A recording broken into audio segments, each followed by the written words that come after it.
Howdy folks, welcome back to my YouTube channel. I am your host, Mighty Bjorn, and this is another supervillain showcase. This is not some kind of like a official thing that's going to be happening to Marvel's Avengers. It'd be nice if it would. It's more or less a suggestion and entertainment type video for you folks out there. As you all know, and I mean at the time of this recording, right now we only have Abomination and Taskmaster as supervillains in-game that we can fight on a regular basis. It'd be nice if they would expand on that. So today's villain that we're going to be covering is Black Widow. Yeah, I know you're all probably really confused right now unless you're a comic book fan. There is more than one Black Widow. And actually there's more than one Black Widow at the same time. This version of Black Widow is Yelena Belova. There is a special enemy unit close Let's to dive your on in location. here for a They may bit. drop something useful if defeated. She was created by Devin Grayson and J.G. Jones. Her first appearance would be actually Inhumans number 5 of March '99. Yelena Belova is an amoral spy and assassin who was trained at the Red Room. She was trained by the same spy masters that trained Natasha Romanoff, the Black Widow gameplay actually that you're watching here. After the death of her trainer, she was activated as a new Black Widow and she is deployed to investigate. She would apprehend and kill her trainer's killer, and she believes that she is the rightful successor to the title of Black Widow. Yelena enthusiastically volunteers for missions that puts her at odds with Natasha Romanoff, the Black Widow that we're all well known of. Now it's going to be interesting because from what I understand, her character is actually going to be in the Black Widow movie. I don't know how that's going to work. That's going to be interesting because it kind of looks like they're allied together, but that's not really quite the case. She has been on various teams, including AIM. Oh my God, AIM, folks. This one kind of spells itself. Why isn't she already in the game? The Russian Federation, SHIELD, and Vanguard. They're the only teams I did find that she was related to, but there might be some other ones I have missed, so I apologize in advance. When it comes to powers, she has absolutely no power. She is just a regular everyday human. However, she is highly trained in hand-to-hand combat, different types of firearms, acrobatics, etc. Pretty much she has all the training Natasha Romanoff has. So she would actually be a really easy character for them to put in the game to kind of start doing some testing and make this character a reality that we would have additional supervillains that we could fight on the regular basis.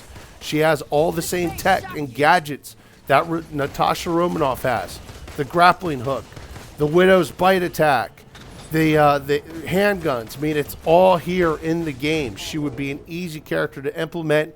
You would just have to set the AI up for it.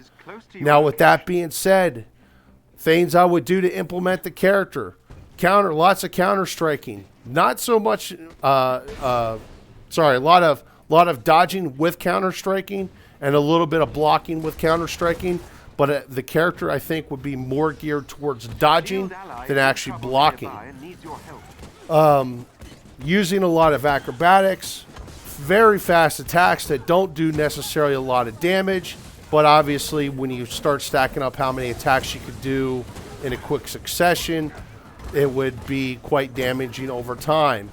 Not so much, she wouldn't have a lot of AoE type of attacks, but they would be there, as Natasha actually does have a little napalm firebomb that she can drop. So that would be something I would implement on the character as well. The Widow's bite attack, while it's a ranged attack, also does have a slight bit of an AoE. You could add spinning kicks that would also be AoE effective. Not so much, I don't think so much in the realm of knockback attacks. She would have the batons though as well.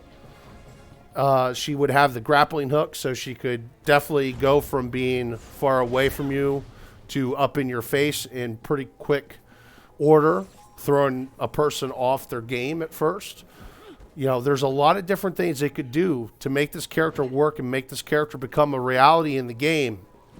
And honestly, while don't get me wrong, bugs and stuff like that is an issue in the game, we do need more content, and we definitely need to see some more supervillains in this game, folks. And I think actually of all the candidates I have put up here on my YouTube so far, the Black Widow character honestly is probably the best candidate that they could put in quickly, easily. They just have to, they don't even really have to make the model. They just have to modify the Black Widow model that's currently in game. Change her facial structure a little bit, change the length of her hair. Obviously the color would be blonde over a redhead. Change the costume a little bit. But honestly, they really wouldn't have to do a ton of work. And actually, the costume that you see here, I did find a photo of Yelena wearing a costume similar to the costume that you see here. It might not be quite as shiny, but the fact is they have essentially all the assets in the game. They have the combat style already in the game, the special attacks, the whole 9 yards already in game. Come on, Crystal Dynamics, make it happen. Need some new content, getting bored of the same old stuff over and over and over again. Anyway, folks, that's actually going to be it for me on Yelena Belova, also known as the Black Widow. Hopefully you all enjoyed the video, folks. Thank you very much for watching, and have yourself a great day.